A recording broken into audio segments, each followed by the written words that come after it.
চোখ বন্ধ করে নামাজ পড়া যাবে কিনা, রাতে দরজা জানালা খুলে ঘুমানো যাবে কিনা, সিজদার সময় হাত কোথায় রাখা সঠিক, গোসলের আগে উযু করলে গোসলের সময় লজ্জা স্থানে হাত লাগে বা পরিষ্কার করার জন্য হাত লাগে, তাহলে কি গোসল শেষে আবার উযু করতে হবে? স্বামী মারা গেলে মেয়েদের সাদা শাড়ি পরা কি জায়েজ?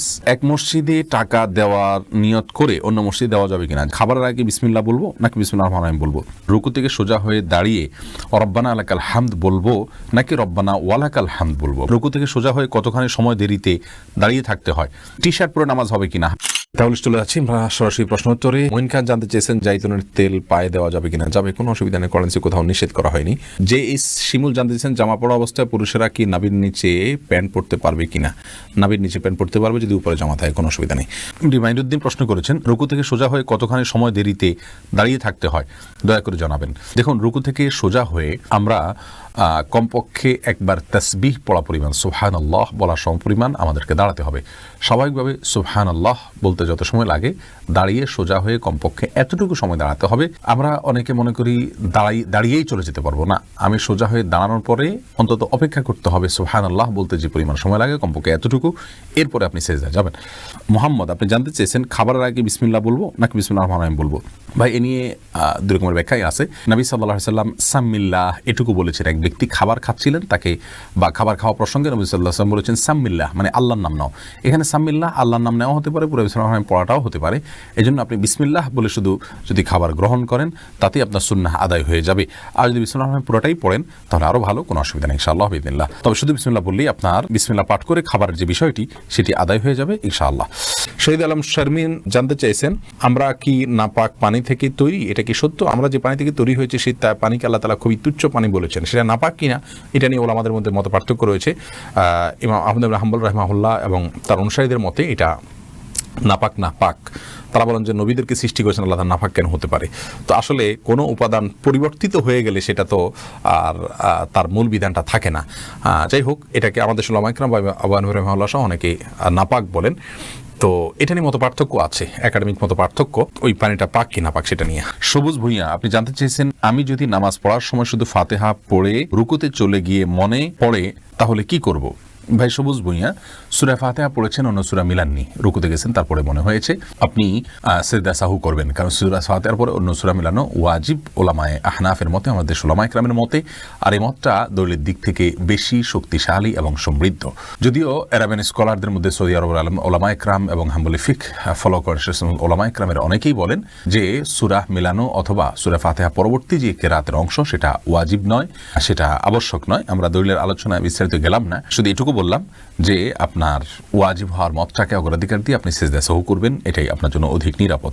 রাজি হোসেন আপনি জানতে চেয়েছেন মাস্ক পরে সালাত আদায় করা যাবে কিনা? যদি আপনার ভয় হয়, আতঙ্ক গ্রস্ত থাকেন আপনি, আপনার শঙ্কা যদি হয় যে আমি মাস্ক না পরলে এই সময় আমার বিপদ হতে পারে, বা বিপদ যদি এই পর্যায়ে পৌঁছে যায় কোনো সমাজে, ইনশাআল্লাহ মাস্ক পরে সালাত আদায় করলে সালাত হয়ে যাবে। তবে স্বাভাবিক অবস্থায় মাস্ক পরে সালাত আদায় করা নিষিদ্ধ, বরং স্বাভাবিকভাবে মুখ খোলা রেখে সালাত আদায় করতে হবে, মুখ বন্ধ রেখে সালাত আদায় করা মাকরুহ। সালাত হয়ে যাবে ইনশাআল্লাহ। কিন্তু যদি আমাদের এই যে করোনা ভাইরাসের যে পরিস্থিতি চলছে, এরকম কোনো পরিস্থিতিতে শঙ্কার জায়গা থেকে আপনি মাস্ক পরেন, তাহলে ইনশাআল্লাহ বিইذনিল্লাহ আপনার এটাতে কোনো অসুবিধা হবে না।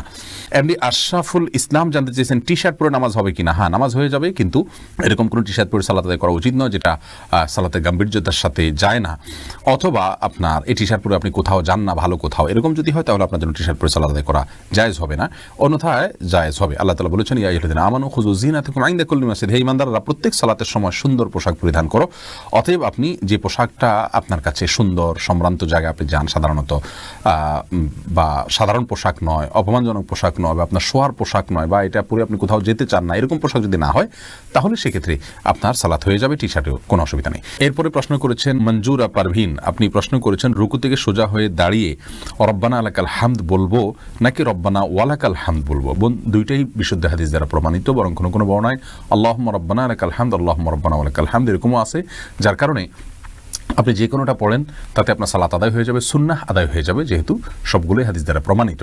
আর কাসরাতুল মাবানি তাদুল্লু আলা কাসরাতিল মাআনি, এই মূলনীতির আলোকে আপনি রব্বানা ওয়ালাকাল হামদ যদি পড়েন অথবা আল্লাহুম্মা রব্বানা ওয়ালাকাল হামদ যদি পড়েন তাহলে সেটা বেশি ভালো। এরপরে প্রশ্ন করেছেন তাহমিনা আখন্দ, এক মসজিদে টাকা দেওয়ার নিয়ত করে অন্য মসজিদে দেওয়া যাবে কিনা? যাবে, যদি অন্য মসজিদে এর চেয়ে বেশি প্রয়োজন মনে হয় তাহলে নিয়ত পরিবর্তন করা যায়, অসুবিধা নেই। নিউ কাটার এআইডি থেকে প্রশ্ন করা হচ্ছে, স্বামী মারা গেলে মেয়েদের সাদা শাড়ি পরা কি জায়েজ? মেয়েদের স্বামী মারা গেলে সাদা শাড়ি আর কালো শাড়ি এরকম কোনো কিছু পরার ক্ষেত্রে ইসলামী শরিয়াত কোনো নির্দেশনা দেয় না।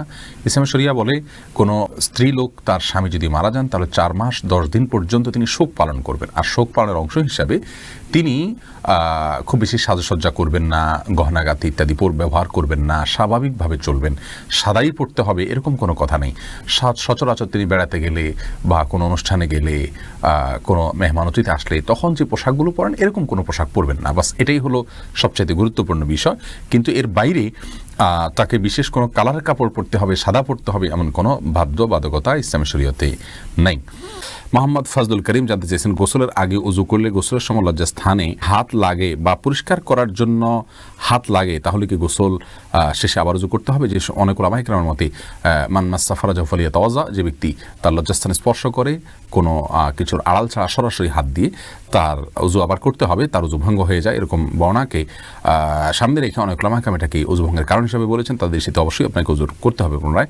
তো আমাদের উলামায়ে কেরাম বা উলামায়ে আহনাফ এটাকে উযু ভঙ্গের কারণ হিসাবে গণ্য করেন না, এবং তারা এর বিপরীতে বিভিন্ন হাদিসকে দাঁড় করান এবং বিভিন্ন জবাব দিয়ে থাকেন। তাদের মতে আপনার উযু ভঙ্গ হবে না। সুজন মাহমুদ জানতে চেয়েছেন, সিজদার সময় হাত কোথায় রাখা সঠিক? সিজদার সময় আপনি হাতকে পায়ের যে গিরাটা সেখান থেকে আপনি অন্তত এক হাত বা তার একটু বেশি নেবেন, যাতে করে স্বাভাবিকভাবে আপনি হাত রাখতে পারেন এবং আপনার পেটের নিচ দিয়ে একটা ছোট বাচ্চা আসা যাওয়া করার মতো, অর্থাৎ ছাগলের বাচ্চা টাচ্ছা অথবা এই জাতীয় কোনো ছোট বাচ্চা টাচ্ছা আসা যাওয়ার মতো জায়গা থাকে এরকম দূরে রাখবেন। একদম কাছেও থাকবেন না জড়সড়ভাবে, আবার অতি দূরেও যাবেন না। আর 2 হাতের মাঝামাঝি আপনি মাথা রাখবেন।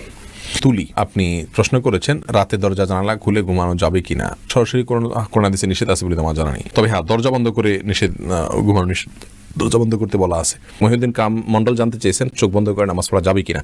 যাবে, কিন্তু মাকরুহ। মাঝে মধ্যে আপনার ইয়ের জন্য মনোযোগ সৃষ্টি করার জন্য করতে পারেন।